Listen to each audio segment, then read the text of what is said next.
বিপ্লবী ওয়ার্কস পার্টির সাধারণ সম্পাদক সাইফুল হক বলেছেন যে সরকার প্রতিদিন এমন এমন বক্স খুলেছেন যা তারা আর বন্ধ করতে পারছেন না। সরকার সবকিছু সরিয়ে ফেলেছে কিন্তু গুছিয়ে আনতে পারছে না। শনিবার 4 জানুয়ারি রাজধানীর সেগুনবাগিচায় সংহতি মিলনায়তনে টসকা জেল শিল্প অঞ্চল কমিটির কাউন্সিল অধিবেশনে এসব বক্তব্য রাখেন তিনি বলেছেন, দেশ কেমন চলছে সচিবালয়ের দিকে তাকালে তা খানিকটা বোঝা যায়। সচিবালয়ে রাষ্ট্রের বিভিন্ন ক্যাডারের মাধ্যমে যে অস্থিতিশীলতা চলছে তা ভালো লক্ষণ নয়। এভাবে চলতে থাকলে সরকারের স্থিতিশীলতাও ঝুঁকির মধ্যে পড়তে পারে। গণঅভ্যুত্থানের পর রাজনৈতিক দল ও জনগণের নজিরবিহীন সমর্থন থাকার পরেও সরকারের উপর মানুষের আস্থা ভরসায় চির ধরছে বলে উল্লেখ করেছেন এই বাম নেতা। তিনি বলেছেন, মনে হয় সরকার ও রাজনৈতিক দলকে কিছুটা এড়িয়ে চলছে।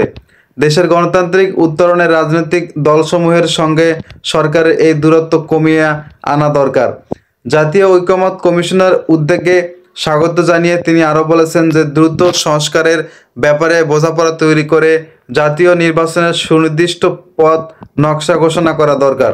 কারণ অনির্বাচিত সরকার অনির্দিষ্টকালের জন্য ক্ষমতা থাকতে চাইলে বহু ধরনের ঝুঁকি তৈরি হয়। সাইফুল হক আরও বলেছেন যে সফল হতে চাইলে সরকারকে তার এজেন্ডা কমিয়ে এনে কাজের তালিকা নির্দিষ্ট করা প্রয়োজন। রাজনৈতিক দলসমূহ সরকারকে সহযোগিতা করতে চায়, কিন্তু সরকারকে এই সহযোগিতা নিতে জানতে হবে। অরবিন্দ ব্যাপারী বিন্দুর সভাপতিত্বে অনুষ্ঠিত এই কাউন্সিলের বক্তব্য রাখেন পার্টির রাজনৈতিক পরিষদের সদস্য বহিক্ষণ শিখা জামালি, আকবর খানের প্রমুখ। কাউন্সিল অধিবেশনে অরবিন্দ ব্যাপারী বিন্দুকে সভাপতিত্ব ও মোহাম্মদ শাহজাহানকে সাধারণ সম্পাদক করে 15 সদস্য বিশিষ্ট ঢাকা জেলা শিল্পাঞ্চল কমিটি গঠন করা হয়। তবে তাদের ঐকমত্যের ভিত্তিতে বলা হয়েছে যে সফল হতে চাইলে সরকারকে তার এজেন্ডা কমিয়ে এনে কাজের তালিকা নির্দিষ্ট করার প্রয়োজন।